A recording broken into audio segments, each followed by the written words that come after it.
Hi, researchers. The last time we met, we talked about two different text structures. One was boxes and bullets, and one was sequential or chronological. I'm kind of wondering right now if any of you, as you were taking notes, might have noticed that the text that you were reading wasn't boxes and bullets, and it might not have been sequential. There are other text structures too, and today what I want to teach you is that as you're thinking about how the text is structured, it can be helpful to think about another text structure. And the next text structure that I'm going to show you today is compare and contrast. That is the things that are similar between two things and the things that are different between two things.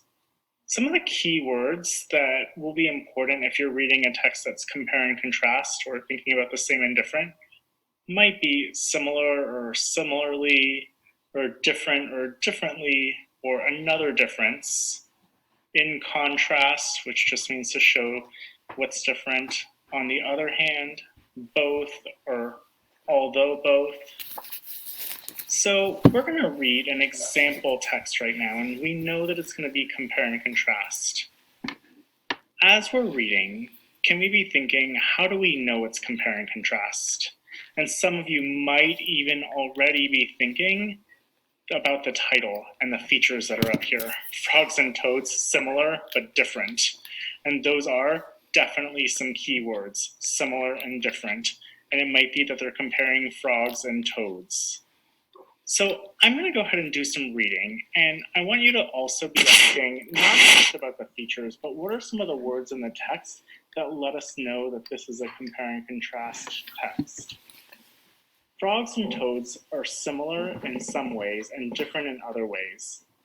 They are both amphibians, which means they both live on land and water, and they both breathe with their lungs. They're also both cold-blooded, which means their body temperatures go up and down based on what's around them.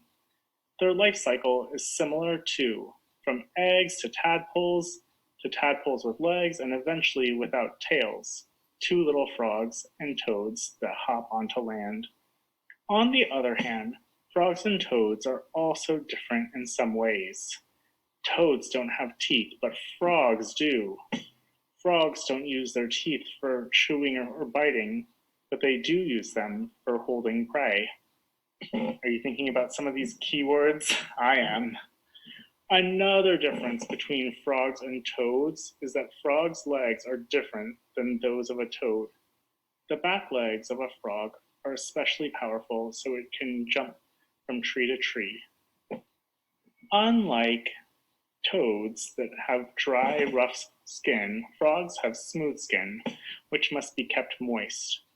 For this reason, frogs live in or near damp places.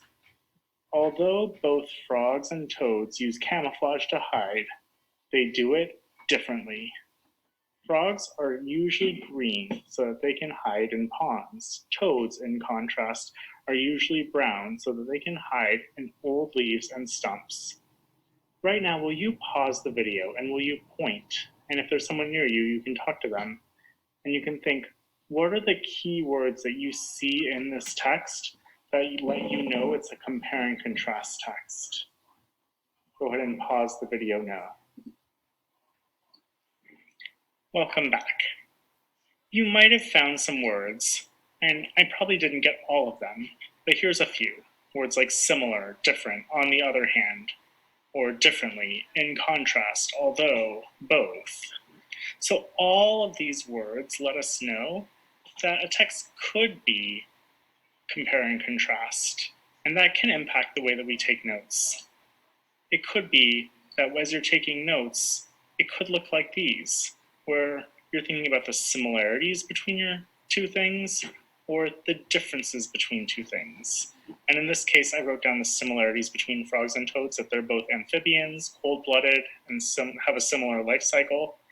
I also wrote down some of the differences, that frogs have teeth, toads don't. Frogs have powerful legs for jumping than toads do, and frogs are camouflaged green to hide in ponds. Toads are camouflaged brown to hide in leaves and stumps. So researchers, as you go to research today, you can be thinking, are there any text structures? It could be that they're boxes and bullets. It could be that they're sequential.